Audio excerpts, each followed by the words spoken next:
O'zbekiston Davlat tabiat muzeyi nafaqat O'zbekiston, balki butun Markaziy Osiyoning dastlabki yirik ilmiy-ma'rifiy muassasalaridan biri bo'lib hisoblangan.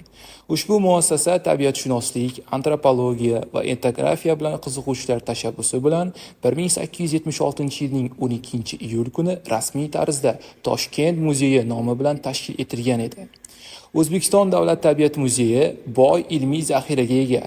Zaxira materiallari muzey tashkil topgan vaqtdan buyon o'tgan davr mobaynida yig'ilgan bo'lib va asosan respublikamizning turli hududlariga muzey tomonidan uyushtirilgan bir qator ekspeditsiyalar natijasida keltirilgan ko'p miqdordagi to'plamlarni tashkil etadi. Unda geologiya, paleontologiya, botanika, zoologiya va entomologiya kolleksiyalari mavjud.